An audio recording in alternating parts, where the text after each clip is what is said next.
I'm Jill. Thanks, Kevin. I'll start over. Thank you, everyone, for being here. I think we have almost the entire committee with us this evening, so that's really exciting. I'm Jill Lawhorn. I'm the Community Development Director. If you know me, you know I really don't like giving these opening speeches. It makes me very nervous, so apologies.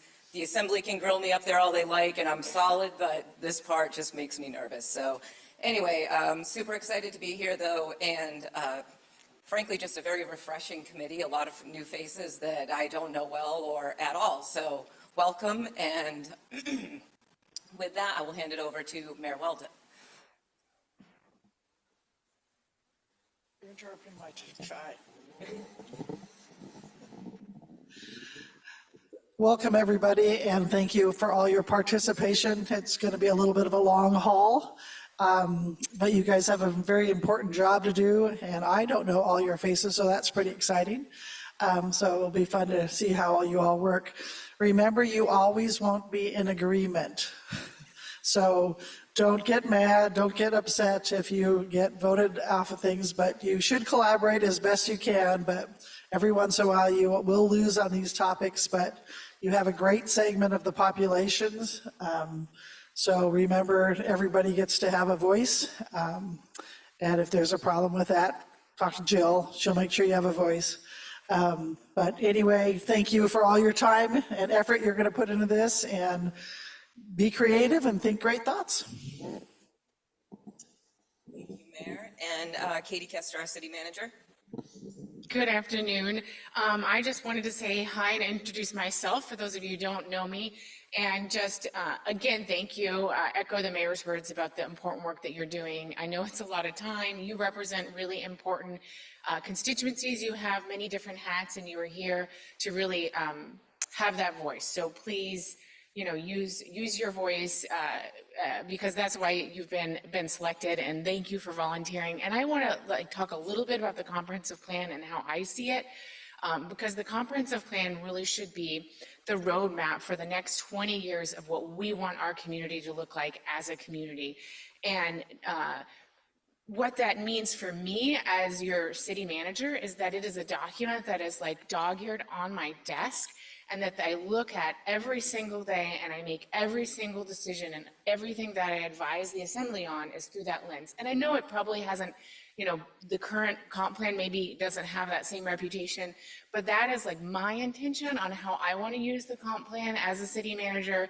And I know that, Jill is also working with this team to make a comprehensive plan that is like worth being that document that truly is the guiding document for our community. So that's my commitment, to honor all of your hard work and really use this document that you're about to produce.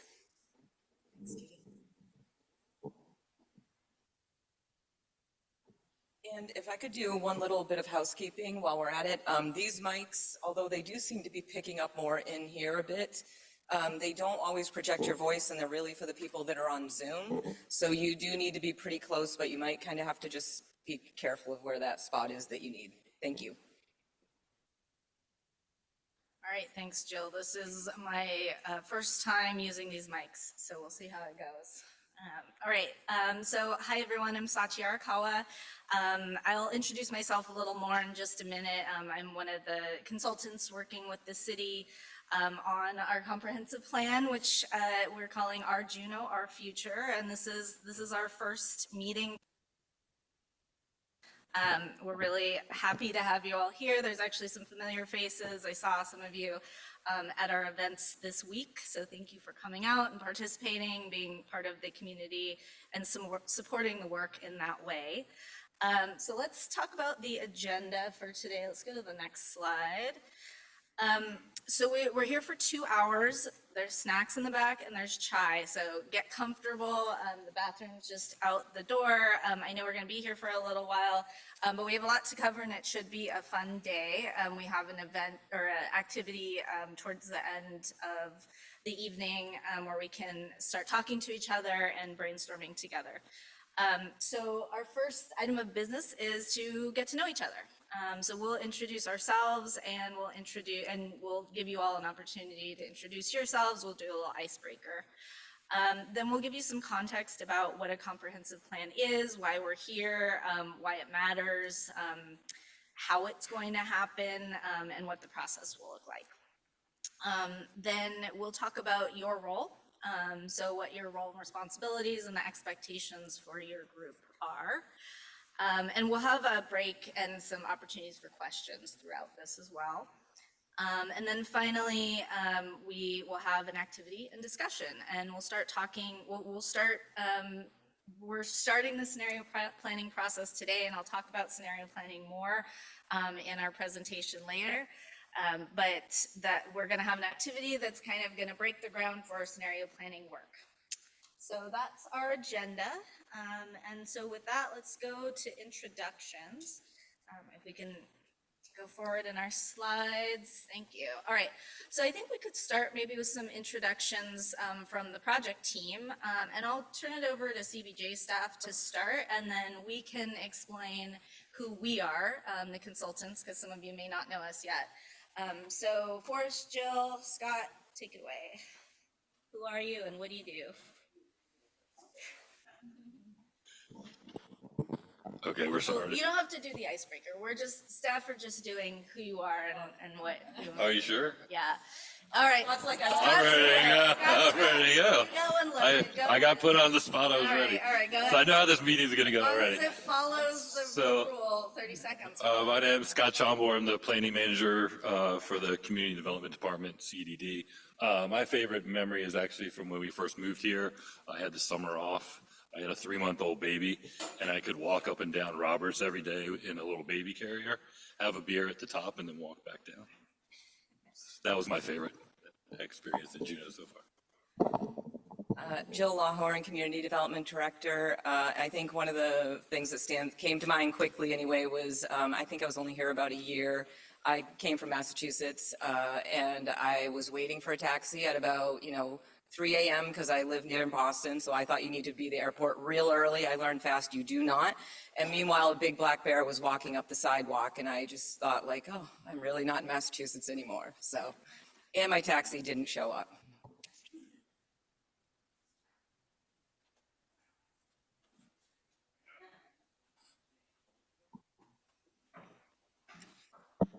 Hi, everyone. I'm Forrest Courtney. I'm a senior planner on our long-range team and the floodplain manager for the city. My favorite Juneau story was moving here, and about 2 days later, my partner and I climbed Mount Juneau for the first time, and it was just a beautiful blue sky day, not a cloud anywhere, and just made me feel very happy in my decision to come on up here.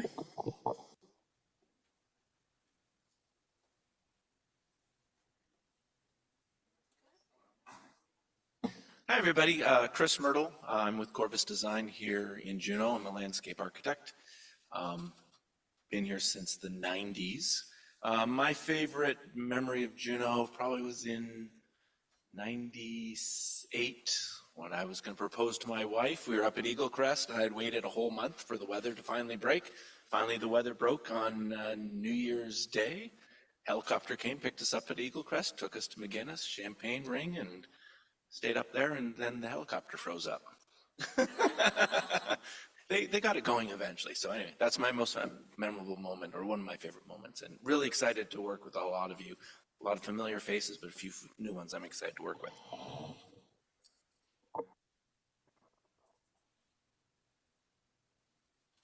Okay.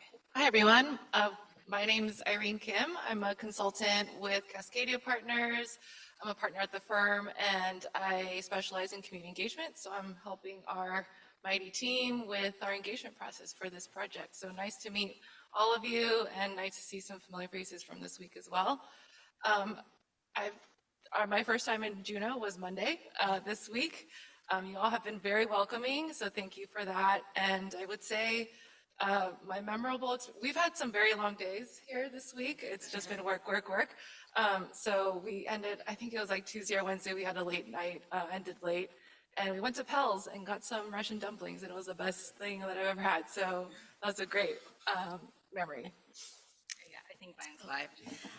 All right. Hi, everyone. Again, my name is Sachi Arakawa, and I'm one of this consultant team along with Chris and Irene working on this project. And just to give a little sort of background on how we're helping the city. So we consultants, well, Chris is kind of our boots on the ground here. Chris has been here, what, almost 30 years?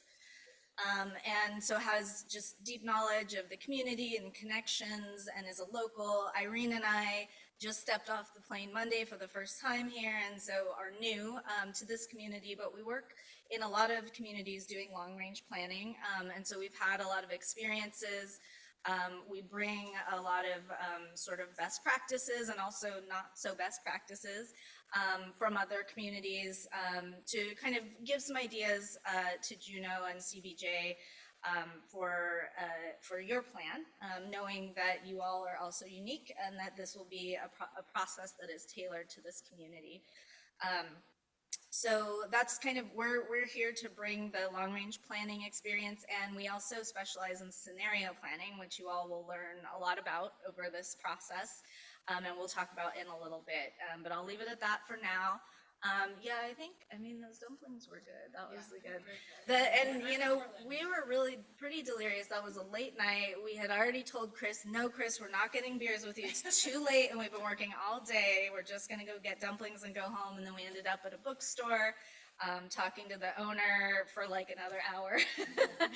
And I don't know, people in Juneau have been really excited to talk about this plan, so that's been a great memory, just meeting folks and chatting with them and getting to drink Nimi's chai and yeah, getting to know the community. So let me pass, I guess maybe we'll just go around this way. So your name, your affiliation, that can just be like, I'm a community member, I live in this neighborhood, I represent this organization, I'm a parent to a kid, whatever you want to say about yourself. And then a quick 30-second favorite memory or experience in Juneau. So let me start, Megan. My name is Megan Tabachek. I am the executive director of Trail Mix, and I also love biking, live in the Twin Lakes area.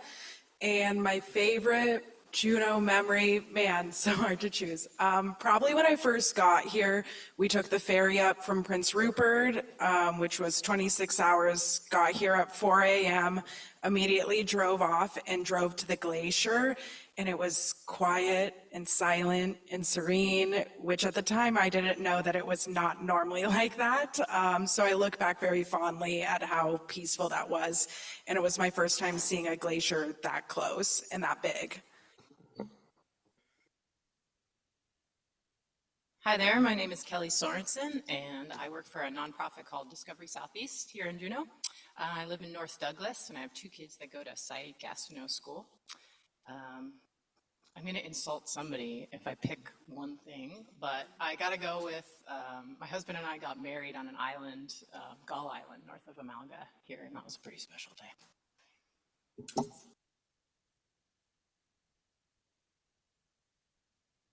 Oh, there we go. Hi, my name is Travis Eckhoff. I'm a geotechnical engineer. I specialize in landslide response, analysis, and mitigation.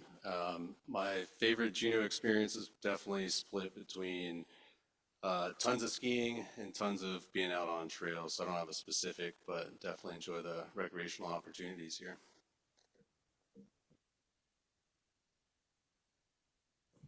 Hi everybody, my name is Amara Enciso. I'm a private chef here in Juneau and a service member in the hospitality industry here downtown. My husband and I live in the Flats, and we have 7 chickens and a nice dog. My favorite Juneau memory would definitely be the first time I ever caught a salmon.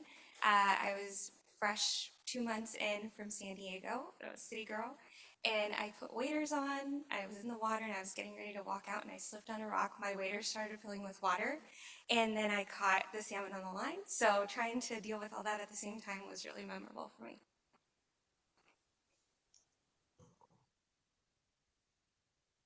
Hi, my name is Lorraine Diesis. I work for Tlingit and Haida Regional Housing Authority. I am the construction director there. I have 6 kids, and I think one of my favorite things about Juneau is how wonderful it is to raise children here. Just between, nothing is a long commute, that you can get to them quickly, and I think that's my favorite thing.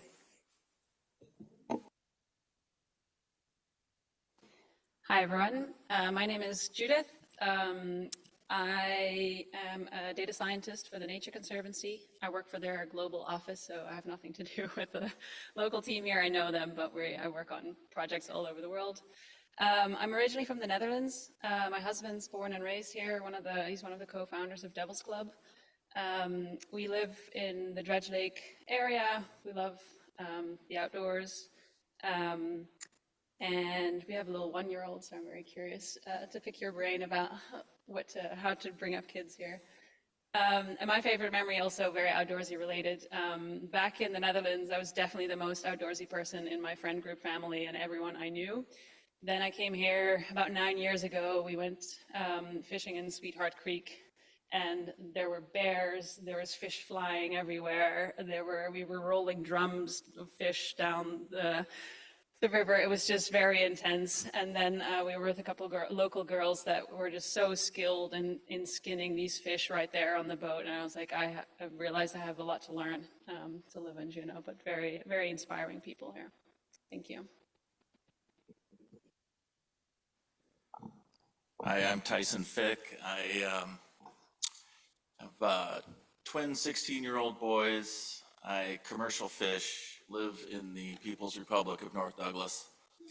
And you'll often find us either at the baseball fields, the field house, the Eagle Crest, out in the wetlands chasing ducks and salmon around, or in any of the other great trails or cabins and stuff that we have around here. I guess my favorite, first thing that came to mind was when I first bought the house, going out, just putting my waders on the front deck and walking out and catching cohos on a fly rod. And then several years later, teaching my kids to be able to do the same thing as like little 5-6-year-olds. So there's a lot to say. All right. Hi, my name is Lori Soa. I'm currently the Chief Research and Strategy Officer at Alaska Electric Light and Power. I've been there for 2.5 years. Before that, I was at the city for 7 years and the university for 7 years before that. So I've had a little bit of, dabbling in lots of different careers. I have 2 kids in high school, one getting ready to graduate.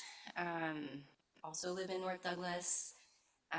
Also enjoy all of the recreational facilities, spend a lot of time at the rink, Mr. Myrtle over there. And my favorite memory of Juneau, similar to others, is something that happened shortly after I moved here. And it was more related to the community of Juneau. So my husband and I moved up here almost 25 years ago from Colorado. I grew up on the East Coast and he grew up in Anchorage and always wanted to come back to Alaska. He got a job with Fish and Game, and so we packed up the truck in March and tried to drive up. As you can imagine, that didn't really work very well. Wrecked the truck, had to leave it, and ended up flying up with 2 cats in suitcases and 1 sleeping bag and like not very much stuff that we moved into our first apartment. And he started his job, and a couple of days later, we got a knock on the door Sunday morning, and it was his boss who came over and loaded up their truck with a blow-up mattress and a fold-up table and dishes and towels and like a daffodil in a little cup. It was just really, really sweet, and not something that we asked for or expected, but I think Juneau has really been like that, and it's one of the strengths of our community. So.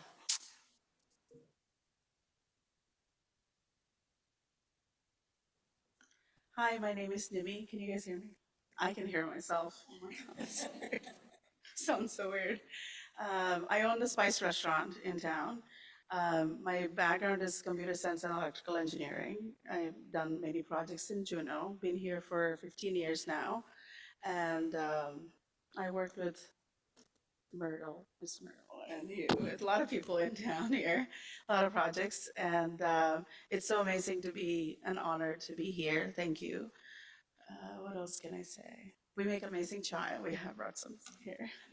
And my favorite thing in Juneau is the same thing. And when I first moved here from Columbus, Ohio, you don't know your neighbors in Columbus. Here, everybody's so giving and caring and loving, and it's very amazing. And I used to think like, why do you want to know if I have enough grocery or towels or like now I do that. So that's the amazing thing about our community, and I'm happy to be here. Thank you.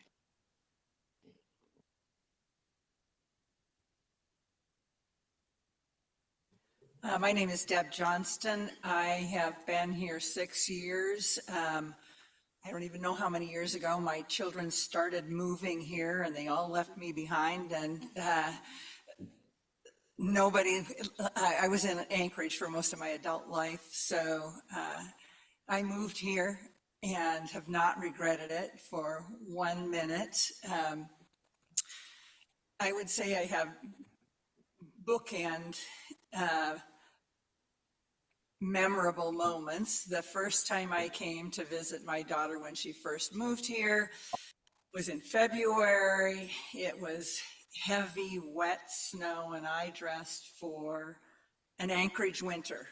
So leather boots and your normal down jacket. I was soaking wet the whole time, but I loved every minute that I was here. And the next time I came back to move here, it was one of those glorious 80-degree days with sun. So how could I not stay?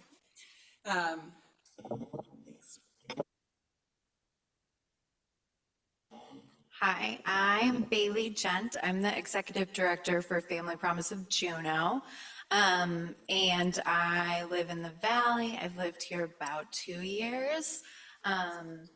I think for me, my favorite memory is very similar to what Lori was saying. When I first moved here, I moved from Colorado and was so amazed when I got here that board members were dropping things off to make sure we had groceries and were settled in.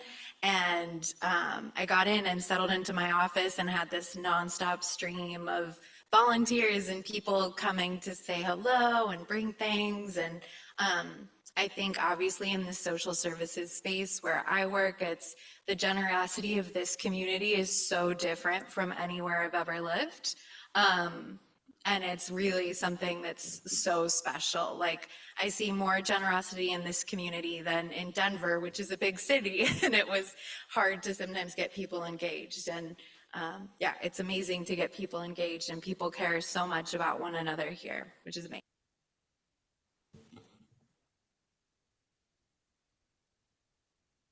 Hi, everyone. My name is Katie Thomas Canfield. I'm a resident out the road and a community member. I'm active in several of the refugee sponsor circles. I'm also an average bridge player at the various different senior centers around town. And I think one of my favorite memories of Juneau, I mean, I think there's lots of ones related to nature, and particularly during the COVID period where things were just so quiet and magical. And that was around the time I moved up.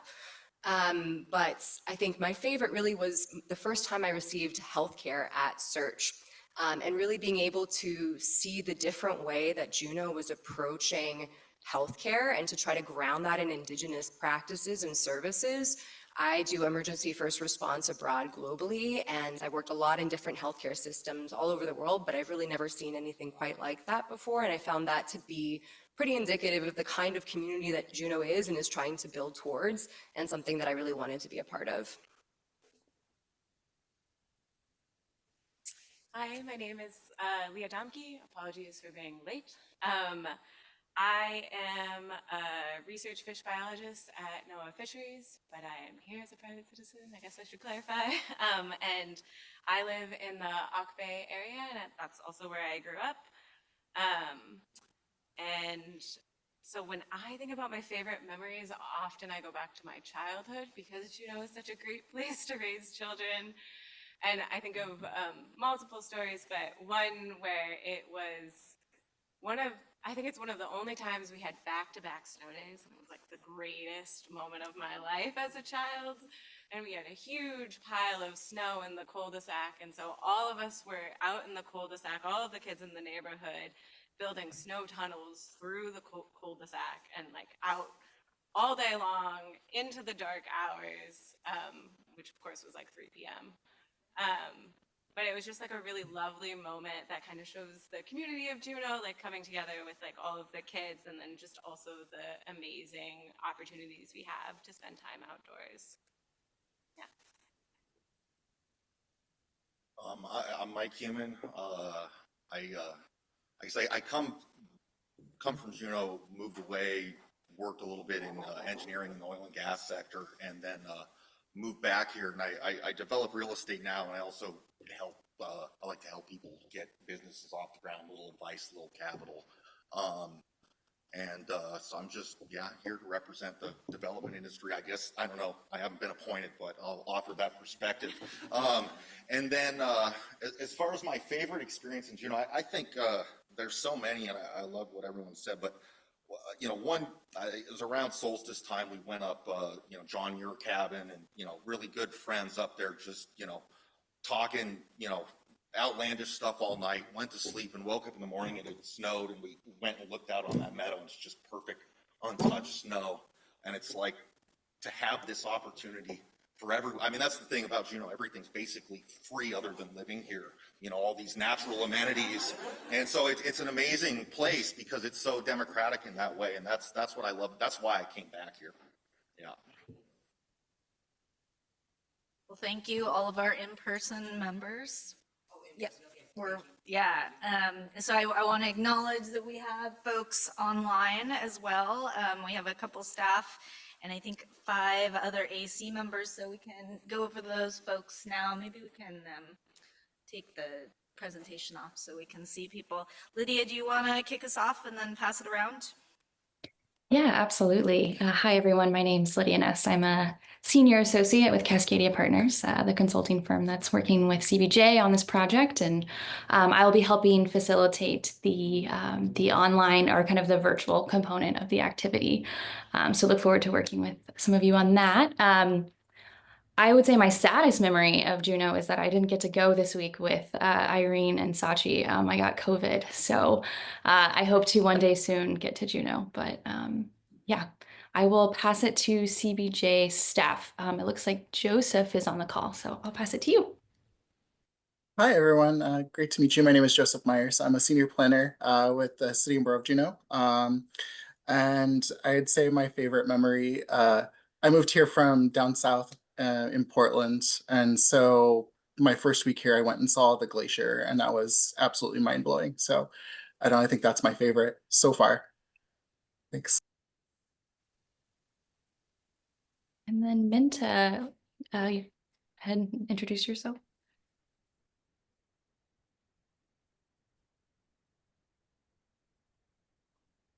Hi, can you hear me? Yes. I'm having some technical difficulties. Hi, I'm Minta Montalvo. I'm also a planner with community development here at CBJ, and I am the project manager for this fantastic journey that we're all taking together. And I say my least favorite memory is waking up sick on the day of our first AC meeting. So I am so sorry I can't be there with everyone. Many favorite memories. Most of them you've all covered, but they're all some combination of getting together with friends and loved ones in some outdoor location, like a beach fire, or climbing some great trail and having a glass of wine, a can of wine at the top. Or I did once get to go scuba diving for crab back in the day when that fishery was open. That was a fantastic memory. But many things to treasure about Juneau. So thank you all very much for being here, and look forward to meeting you in person next time. And I will pass this back to you, Lydia. Thank you. Yeah, thanks, Minta. I hope you feel better. I'm going to pass it to Frank because you're right next to me on my screen. Hi, everyone. I'm Frank Delaney. I'm the managing director over at Perseverance Theater. I started traveling to Juneau back in 2015 when I was primarily an actor with Perseverance and have since escalated things. And I live out on North Douglas. And I don't know. I've got a lot of really great memories, but I think one of my favorites is probably the first time my partner came to visit me in Juneau, and they got off the plane, and we went immediately and hiked out to see the glacier, and just the awe in her eyes and the love of the beauty of Juneau was amazing in that moment, and I love it still to this day.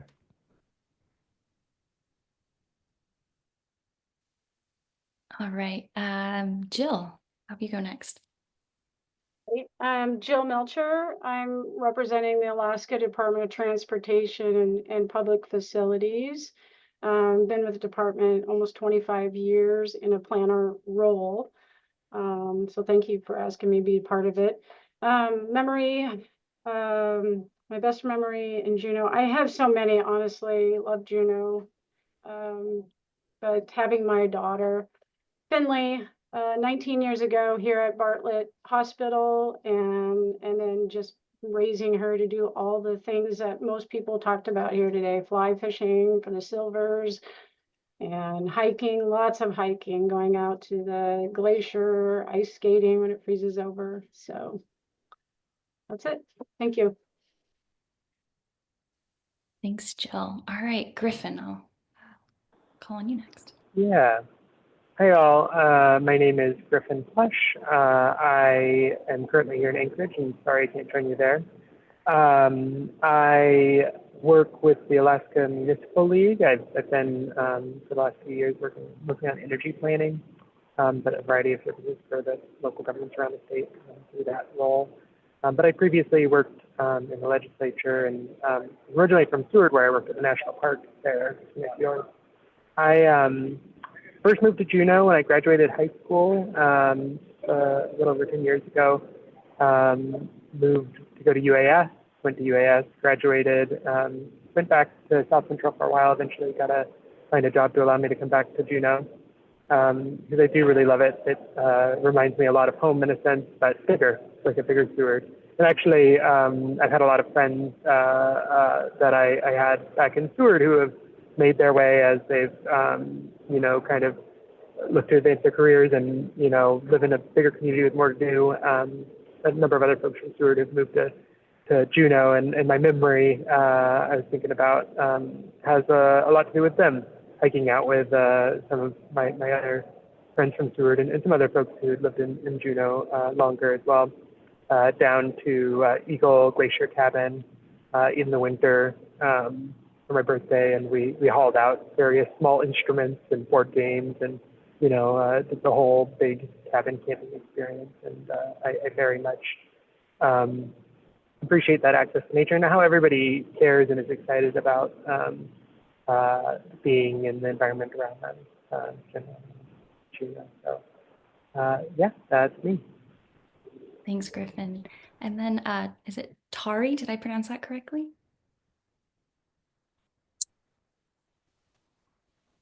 Hey. Hi. Oh, looks like you might be breaking up.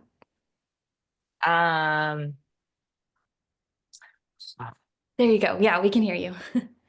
Okay, sorry. I am also, and my internet seemed stable till right this moment. Is it still breaking up? You're better now. Oh, okay. I'm a pastor at Shepherd of the Valley Lutheran Church in the Valley, raised 3 kids there. And I'm married to a Juneau police officer. And favorite memory was New Year's Eve this last year when at midnight the Northern Lights were amazing. And right at midnight, and everyone in the whole neighborhood was out, and it was just wonderful. So thanks for letting me be a part. Thank you. Craig? Yeah, well, I probably am the senior person in this group. I moved to Juneau in 1963 when my parents came here. Started off in Juneau Douglas High School and eventually raised a family here. And I spent 42 years as a local banker and retired from that about 10 years ago and came to work for the Juneau Chamber, which is what I'm doing now as the executive director. And like somebody said, you know, this is such an amazing place to live. It's hard to figure one thing. I mean, I could talk about taking my kids to learn to ski at Eagle Crest, the time we spend on our boats out watching whales and fishing and hunting and hiking. This is just such an amazing community. And I've been here my whole life. Well, no, that's not quite right. My wife has been here her whole life. She reminds me that I'm not from Juneau. But I've been here for 62 years. I want to see Juneau continue on with this kind of spirit and community commitment. And this is really an important process. So I wanted to be involved. Thanks so much, Craig. Logan. Hello, my name's Logan Miller. I grew up in Juneau on North Douglas and recently moved back and live in Auk Bay area with my partner now. I'm a lawyer and I work with the nonprofit Alaska Legal Services, and I work at Aware, the domestic violence shelter, where I provide services for survivors of domestic violence. And then I also work part-time at the Zach Gordon Youth Center. And one of my favorite Juneau memories, my partner is not from Juneau, and a couple of years ago, she came to visit when I was living here. She came in the summer for a week, and seeing her, getting to show her all my favorite places and seeing her fall in love with Juneau was just really meaningful. So happy to be here. Thanks, Logan. All right, Sachi, I'll turn it back to you. Thank you, Lydia, and thanks everyone for sharing those memories. I feel like, I'm living vicariously through you and experiencing all of these amazing memories. And I feel like I would be remiss if I didn't say that probably my favorite memory is actually the tour that CBJ staff took us on, an all-day tour this Monday with Minta and Joseph and Forrest, and I think they showed me all of their favorite places. We went all the way down to Thane and all the way up to, is it T Harbor, Auk Bay, past Auk Bay, and everywhere in between. And so it's just been fantastic to get to know this place and this community, and I hear all the love you all have for it. So thanks for sharing that. All right, so I think we can move on now. Let's talk about why we're here today, which is to kick off our comprehensive plan.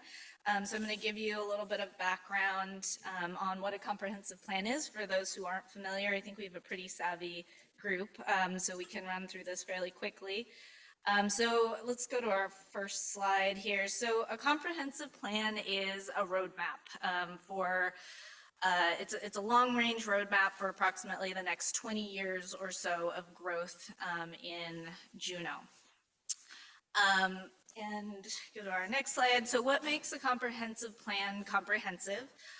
Well, again, it's long-term, so it looks into the future, generally long-range plans 20 to 30 years into the future, and sets policy and investment agendas for the decades to come. And it's comprehensive. The name comprehensive means that it addresses a broad range of interests. So everything from transportation to economic development, parks, recreation, natural areas, historic resources, and importantly, land use. Land use is a major component of the comprehensive plan. And comp plans are also community driven. Well, they're not always community driven, but the goal and intention of staff and our project team is to make this a very community driven effort, and it can document the values and intentions of the community for the future. And like Katie said, it's going to be something that she will have on her desk and be referencing to and the community vision can help guide the work that she and others in city government do. So Juneau's comp plan, the last comp plan was adopted over 10 years ago, 2013. And a lot has happened in the last 10 years. And so it's important to update it to respond to changing community priorities and conditions. A few of the things just, to kind of think about how much has changed in the last 10 years. Well, we had a pandemic, which, was fairly unexpected. We had an increase in the frequency and intensity of events like the glacial outburst flood. We saw shifts in the economy in part because of, what happened during the pandemic. We saw a lot more shifting to remote work, decline of brick and mortar retail, RIP Joann's Fabrics.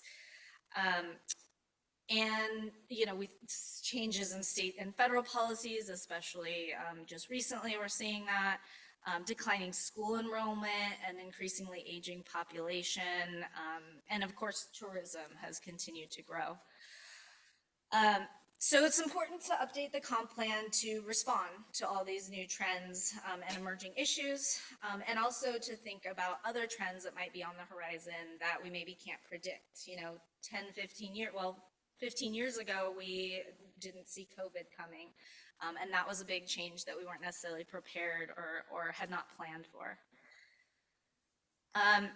So comprehensive plans give guidance for a wide range of topics, as I said, anything from transportation to housing to recreation, economic development. But how do comp plans actually result in on the ground change? How are they relevant to you all? I'm just going to use one topic that comp plans cover as an example of how a comprehensive plan kind of works and trickles down to community impact. So the example topic is land use and development, because this is a big one. This is something that is very central to a comprehensive plan. And so for land use and development, the way that a comprehensive plan kind of guides it is through a future land use map. And so that kind of shows, it's kind of a blueprint for the way the community wants to grow, and it's actually map-based. It includes land use goals and policies and actions to support the community vision that we're going to create together during this process. So then that's sort of high-level guidance, right? It's a little hand-wavy, but it gives people like Katie and Minta and Jill and Forrest direction, and the assembly direction on what the community wants to see. And then the city actually implements that through the zoning map and code that's updated to match the future land use vision. So I don't know if, we have some developers here. We have, people who we're all impacted by zoning. It impacts how we can develop and how we use our land, how the built environment happens. And so the city basically, uses our comprehensive plan guidance to update zoning code and guide zoning code. And that has big impact to the community. I just want to note here, there are a lot of things that comprehensive plans can't do. It's not a silver bullet, and it's not going to address every issue in the community. There's some projects that are somewhat out of the hands of CBJ. There's things that are funded and run by the state, the federal government, something like a second crossing. The comprehensive plan might be able to provide guidance about and language around what the community wants for that, but it can't necessarily initiate that project or pay for it. So just want to set the expectation that we're not fixing everything and we can't address every issue, but we will talk about a broad range of issues and think about what guidance we want to provide. Anything else on that? I'm trying to think. I think that covers that. We can go to the next slide. A good comprehensive plan has a lot of different elements. We're going to do existing conditions. We're going to look at emerging trends. We're going to do good public engagement. We're going to think about economic realities. We're going to think about what's feasible, what can actually be implemented. We're going to try to, have this grounded in reality, while also being guided by a vision that, that might be aspirational.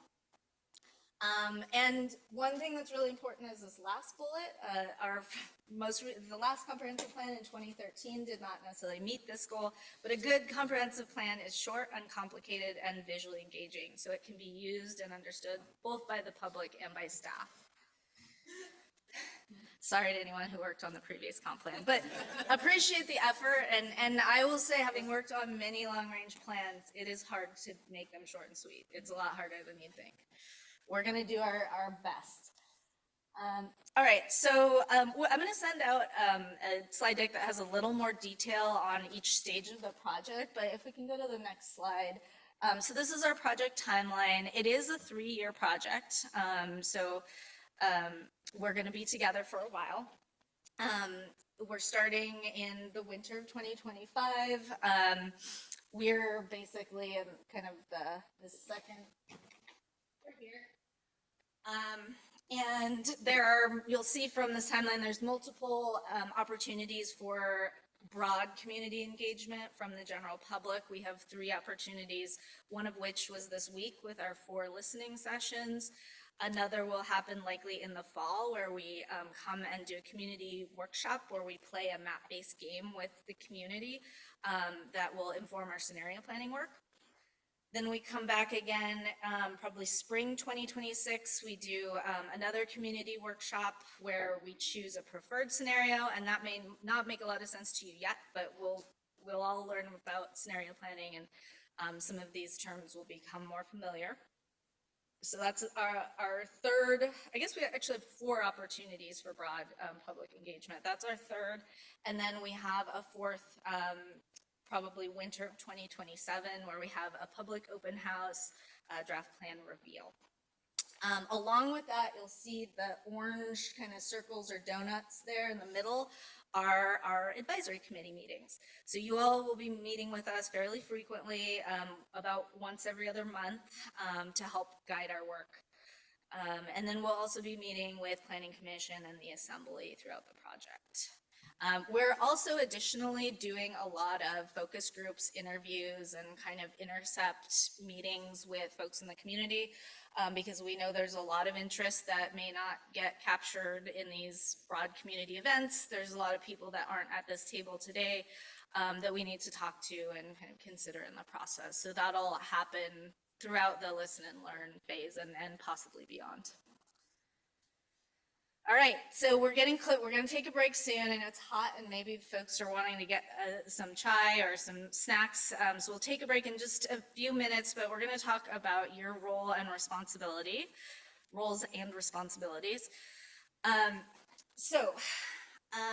Your group is expected to attend and participate in up to 12 bi-monthly, meaning every other month, meetings over the course of the project. Meetings will typically be about an hour and a half. This one's a little bit longer. Some might be as long as this, 2 hours, but we'll try to keep them as short as we can. We're expecting you to provide input, your skills, your knowledge on the topics that you are, that you specialize in or you have lived experience in, to help kind of enrich our process. And we also expect that you can share what you learned during this process back to your friends, your community, your neighbors, and also share any concerns you're hearing from your community with this group. So you all are kind of liaisons to the communities that you interact with and represent. And then we would love for you to be able to attend our broader community engagement events. A lot of you were at our listening sessions, and we really appreciate that. So if you're able to join those and to recruit people and bring friends, we would really appreciate that. The commitment window for you is April 2025, so this month to May 2027, so it's about 25 months. And that's, roughly corresponds to our 3-year timeline. We've had some people say, can you shorten this process? It's a long process, and we know that there have been planning processes recently that have gone longer than expected. Douglas, Blueprint Downtown. and were maybe challenging for the advisory groups because they were long, maybe even longer than planned. And I think staff kind of acknowledged that that was a challenge, but are really committed to keeping this on like the timing of this on time. And Scott, you've been through this before. Do you have any thoughts or anything to share with the group? Sure, yes. So thank you, Scott Schoenberg, the planning manager. Couple things to support really the last two sections for Saatchi. One is, what is your role in the comprehensive plan and where does this arise from? So I actually have a little bit of homework for you guys. As you mentioned, as Saatchi mentioned, you might need some more. I don't know how many I made. Comprehensive plan at the City of Borough Juneau comes out of the Land Use Code. So it's in Title 49. And so basically you have a one-page summary of exactly what Title 49 says about the comprehensive plan in our community. And so that is how the one that's currently adopted and in the books operates. And so obviously anything that is in the land use code has a lot of public process. So because it's in the land use code, the Assembly has designated the Planning Commission as kind of the committee that takes a look at all those sort of issues in the community and uses them as a kind of a review structure prior to getting to them.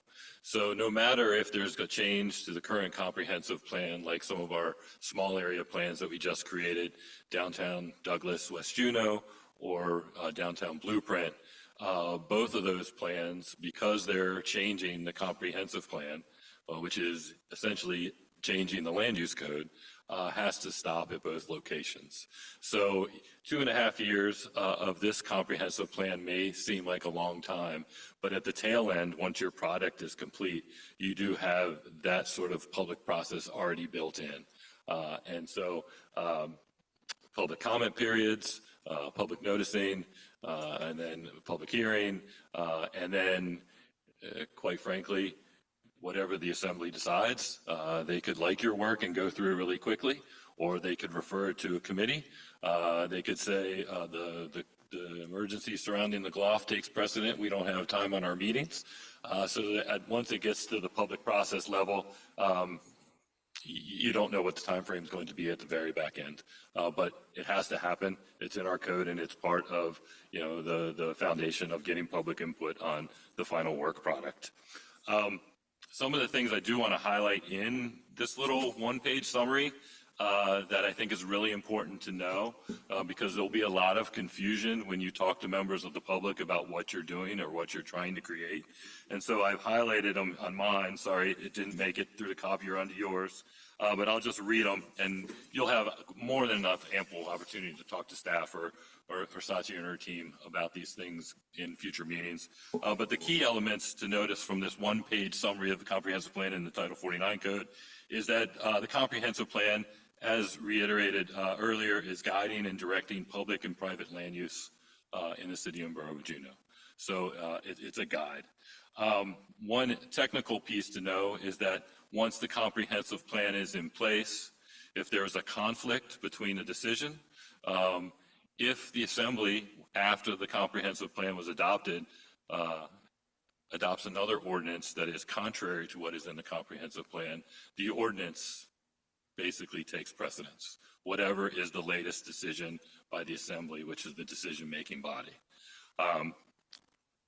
So you'll see scenarios of that in the future.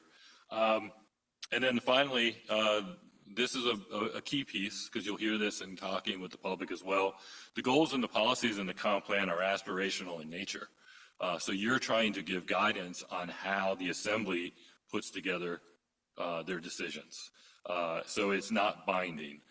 There have been cases in public plans that have gotten to the Assembly level in the past where the whole dialogue was like, I'm not passing this plan because I know whatever is in its contents is automatically put into place. And that's not true. So if you put in a strategy in the comprehensive plan the plan will be adopted, but it doesn't mean those policies are adopted immediately. It would take an additional ordinance to adopt your strategy. So just being clear that what the role of the comp plan, what the role of this committee is going forward. So you can think of yourselves as coming out of the Title 49 Land Use Code. You are referring your initial recommendations to the Planning Commission, who will then, with their wisdom and expertise, take a look at your work and either provide feedback back to you for clarification, or they will take the recommendations and pass it on to the Assembly with perhaps their own guidance. So you are the first step and get the first crack at framing the conversation, and so it's a really important and fantastic role. I already explained a little bit about the reasoning behind the timeline, why it's taking so long. This planning process is completely different than Downtown Blueprint and Downtown Douglas West Juneau plan. This plan is well resourced. We have guidance and a team geared to get this complete in 2.5 years. And you already have seen that the resources of our long-range outreach team are fantastic and have already laid the groundwork for this plan to go faster with wrapping up the last 2 plans that we have. So the connections are made, the processes are understood, and we're really excited to go forward as quick as you allow us to do or are ready to do. Quick point, I swear, and then I really am here to listen. I do want to say, though, because I know I keep hearing, oh, 3 years, it's so long. I know I'm a planner, so I'm just going to own that up front, right? But I did my own personal planning recently, and quite frankly, even working with the attorneys, no offense to any attorneys on the committee, but it took almost a year. And that was just to do my own personal planning. I didn't have to talk to 30,000 other people about what my plan was going to be for the rest of my life, right? Which, hopefully is more than 20 to 30 years for me, but So I do think we kind of have to put it into perspective as well. It is a huge commitment from all of you. That is not to be undervalued at all. But I don't think that it's too long, 2.5 years or so now, because we are in it. We started, we're in. So we're already under that 3-year threshold, but I don't think in the scheme of things that we're planning a strategy for 20 to 30 years for the next generation. So I don't know, that doesn't seem that long to me, and that's sort of the perspective that I come from. And so maybe hopefully when you're talking to people out there and that you're getting that pushback too, and you're struggling to try to help people get involved or stay kind of interested, maybe just, kind of put in perspective. If you're looking at schools, you're looking at colleges, I know a lot of staff in the same position right now, like that's just not a 6-month decision, right? It's a year, it's 2, 3. So this is no different. We really need to care for the community. And quite frankly, if we had done a better job years ago, we might not be facing the same critical issues today. So let's take the time now, do it right, work smarter, not faster, and still get it done on time. That's my goal. Jill, I'm just really impressed that you do personal planning. My personal planning is like, you're lucky if I plan my next week, so I'm impressed. Yeah, thank you for all those words.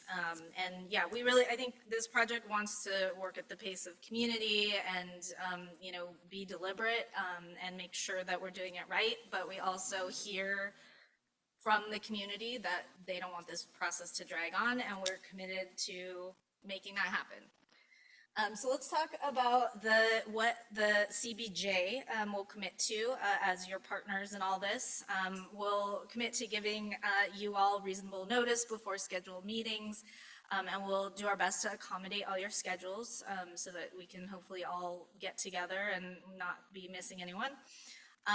We'll try to make these meetings easy, accessible, and whenever possible, which should be every time, but just barring any unforeseen circumstances, we're saying whenever possible, we will have hybrid options as well. So if you need to come in virtually, that's fine. And some of these may be held fully virtually, but we do want to try to get together in person as much as we can because we see a lot of value in that. And then we will be sending scheduling polls to find a time that works best for the majority of us.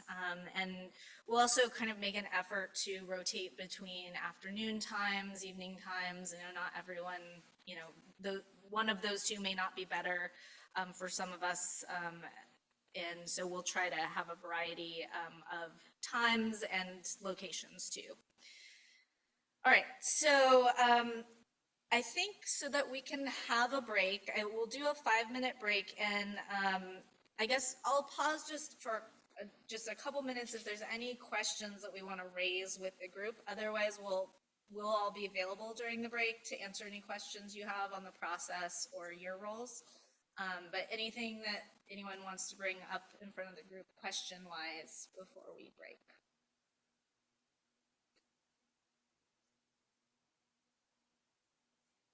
And how are our virtual folks doing? We hanging in there? We're still here. Great. All right. Well, everyone, we will take a 5-minute break. So let's come back at 5:11. Is my math right? Oh boy, you're fearless leader here. So let's come back at 5:11. There's food behind us. It says reserved for the media, but that's not true. And bathrooms are outside, and we will be here if you have any questions. So see you back here in 5 minutes.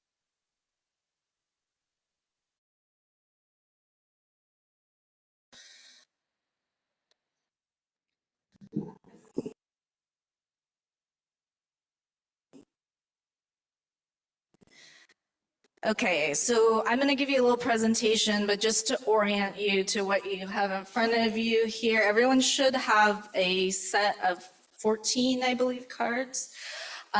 All your stacks are the same.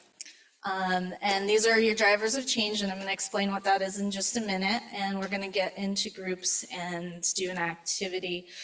Don't worry about, you don't need to do anything with those cards yet, but just so you know, they're there. All right, so let's talk a little bit about scenario planning.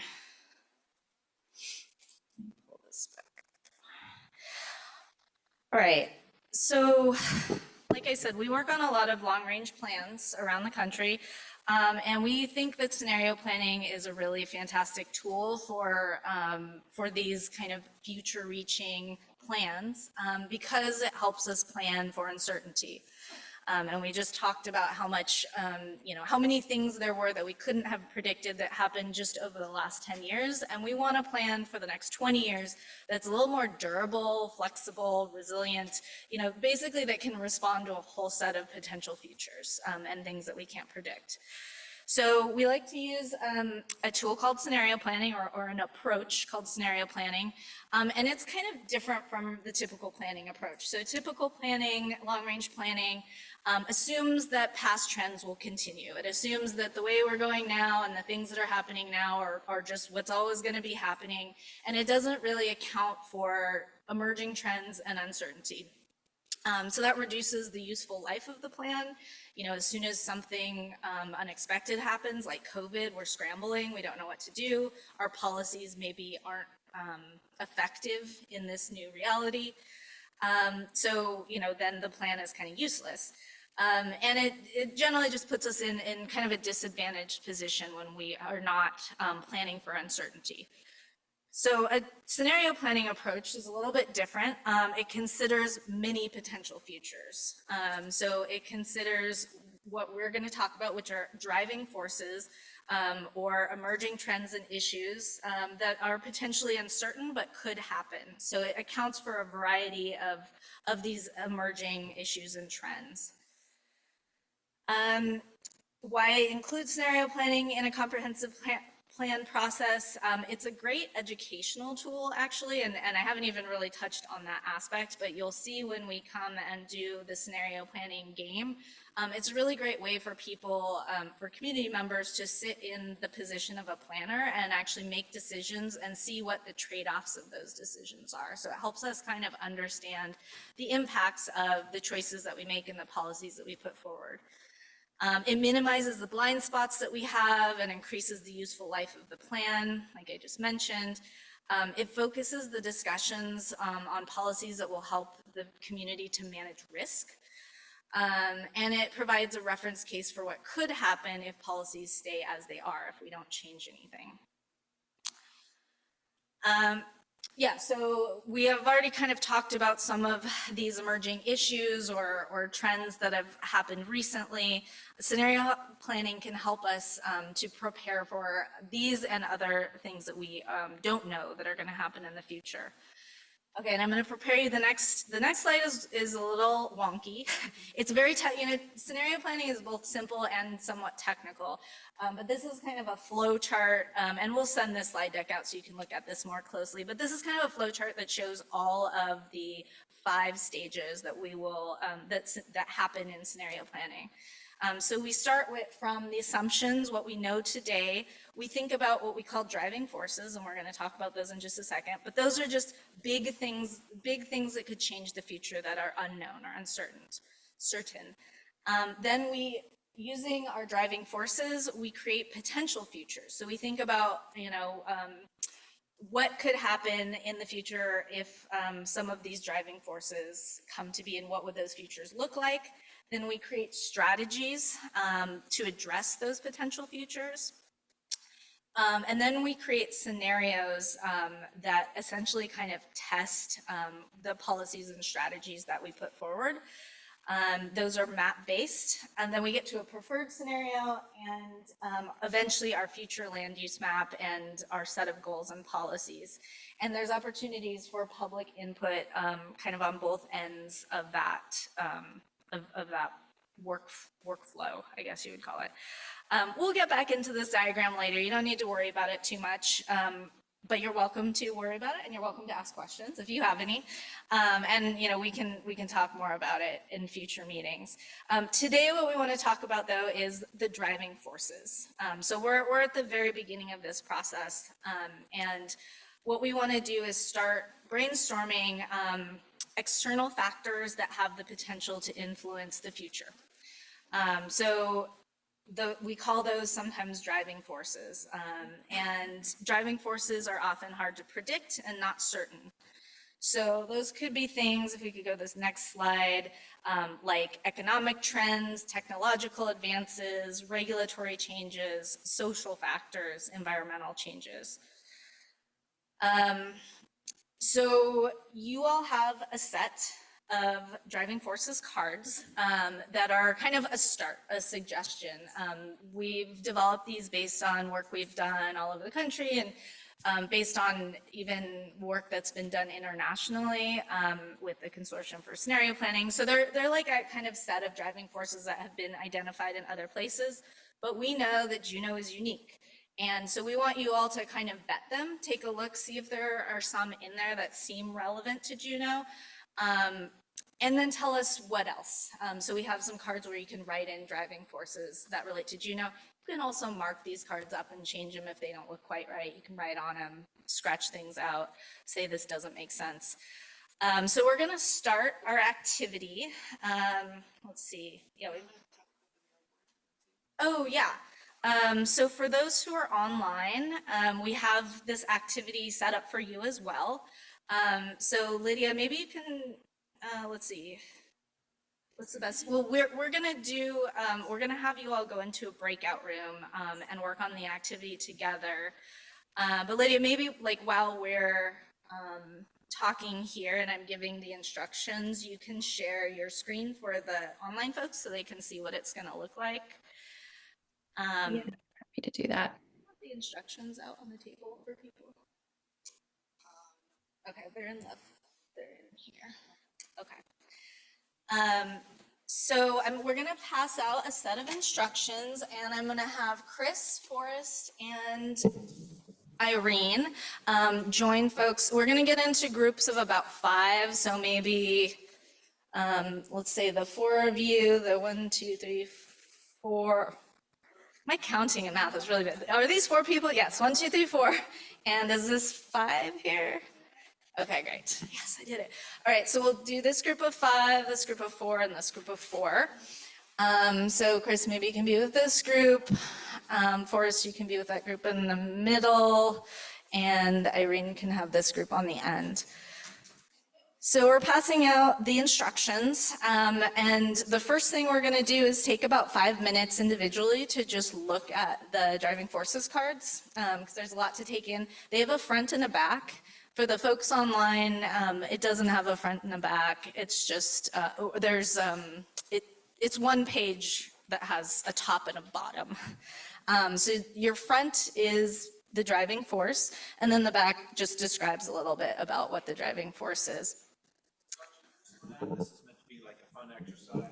This is not meant to be fun. I don't know where you got that idea, Chris. One comp planning, learning how to become a planner, putting you in the planning frame of mind. Just let you know. I don't know where you heard that. This is not a heavy homework exercise. Yes, no, yeah, that's right, that's right. This is meant to be fun. If it's not making perfect sense, that's okay. The goal is for us to just kind of brainstorm and explore today. And you will have a facilitator who can help answer questions too. So we're just going to take about 5 minutes to look at the cards individually, and then we're going to get together as a group and we're going to talk about them and think about how to prioritize them. So which of these seem most relevant to Juneau? So think about that as you're looking at the cards. Which one of these seem most relevant? Are there any that seem not relevant? Maybe you can discard those. And maybe some that you're not sure about. So you can kind of start doing that prioritization exercise. Feel free to write down notes, whatever you want to do. And looks like Lydia has the online exercise up. Yeah, I do. And I didn't know if we were going to go into a group or kind of have our separate space. Yeah, we're going to put the online folks into a breakout room. And Lydia, do you have, what's it called? Co-host? I'm being told you are a co-host now. Okay, great. You should be able to move into breakout room. Okay, so you want me to go ahead and do that? Okay. But if not, just let us know. We can still hear you. Okay. Yeah. Let's see if I can do this.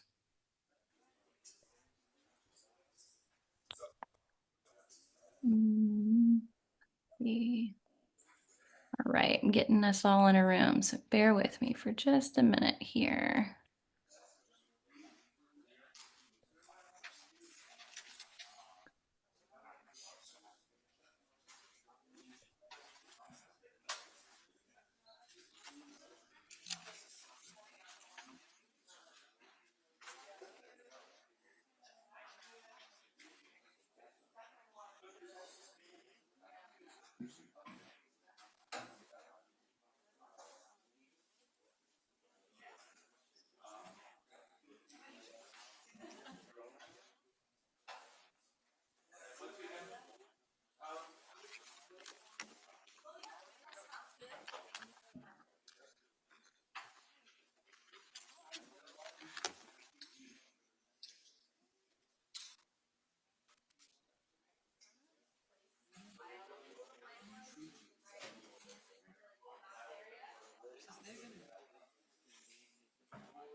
2 minutes.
Told the virtual people to rejoin us, so if everyone can wrap up.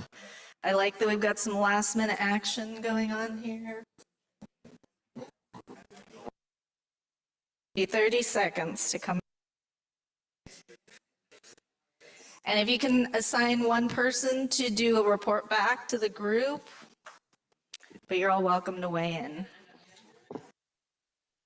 We need a team captain for every group.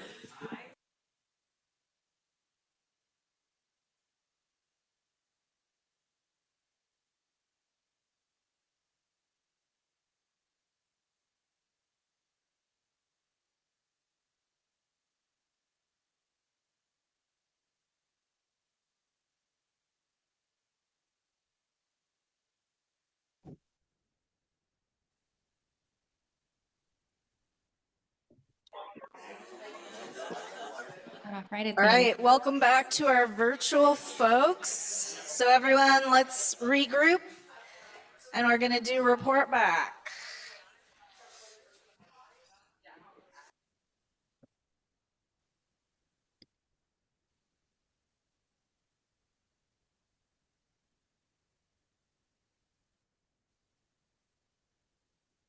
All right, Lydia, can you all hear us? Yes. Great. So we're going to start with the group, the virtual group, and have you give us a quick report back. We've only got 5 minutes left, so we'll just try to do maybe a minute or so per group.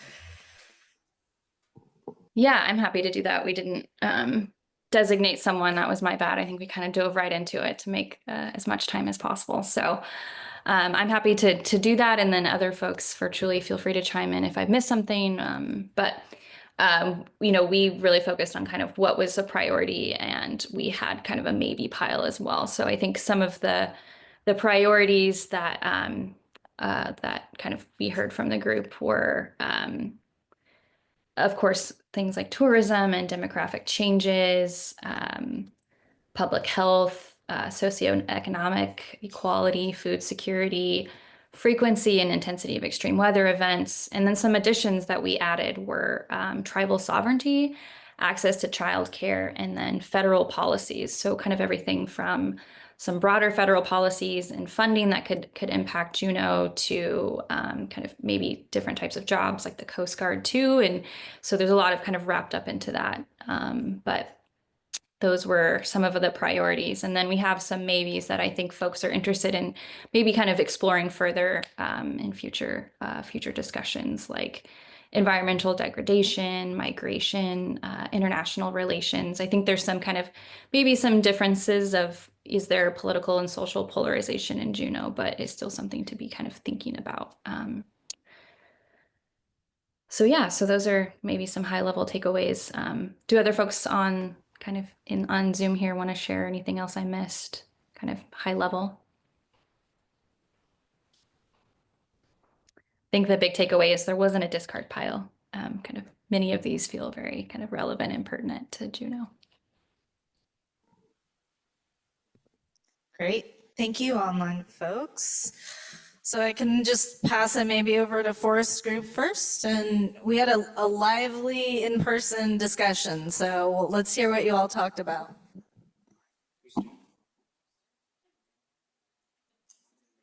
Yeah, sure.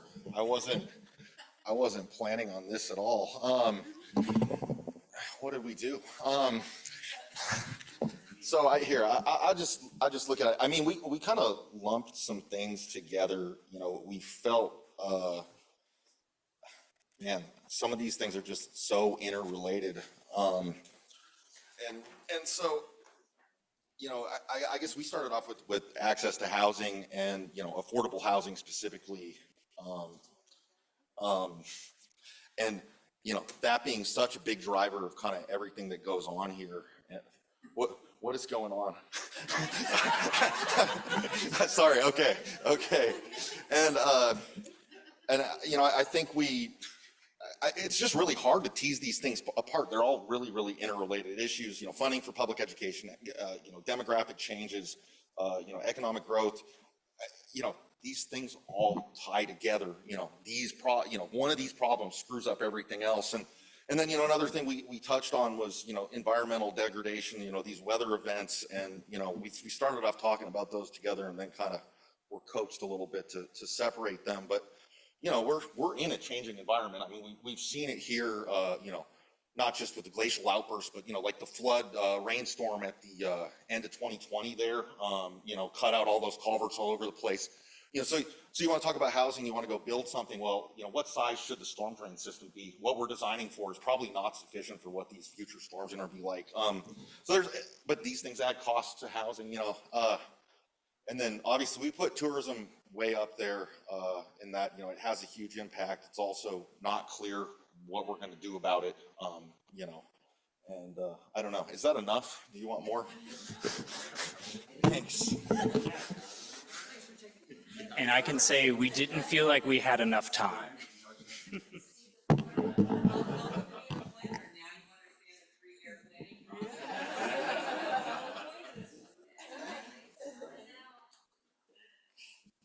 Hi, everybody.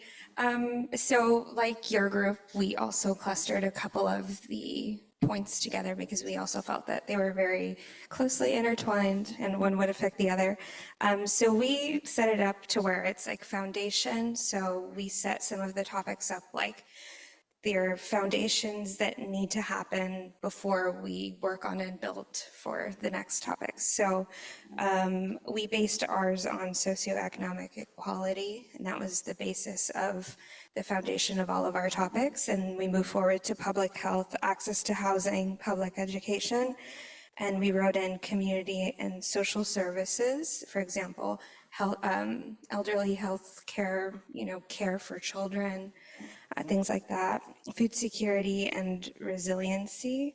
And our secondary topics, we intertwine tourism, economic growth and development, and environmental degradation, migration and demographic changes, improvements or advances in transportation systems, and then the frequency and extreme weather events. And lastly, we clustered the international relations and political polarizations together.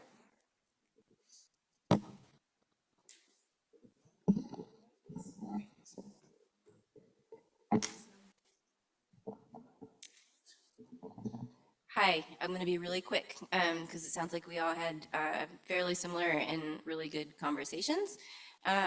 We had tourism, public education, housing as a huge multifaceted issue, childcare and senior housing with an aging population, frequency and intensity of extreme weather events being something that's going to impact, all aspects, highly uncertain. And then we also had conversations around our reliance on shipping and bringing food in from outside of Juneau, and the impacts that has, on local businesses and restaurants, and really everybody. And also related to that, the transportation infrastructure and how we rely on getting equipment and supplies and food and everything else in through, our barge system. And some of the limitations that we have with our, narrow corridors and, one big long road that goes through that everyone has to come through in South Franklin. Definitely invite the consultants to come back during peak tourist season and drive through South Franklin. And imagine that you are like going a pump truck going to the wastewater treatment plant, or an AML barge trying to get through, or a truck trying to get through to deliver equipment through town. Definitely a driving force for the community. All right.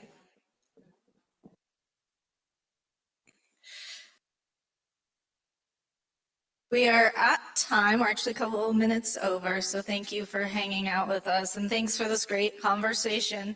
So these driving forces will help us to start thinking about potential futures, and the potential futures will help us to start kind of testing policies against some of these uncertainties that we may or may not hit.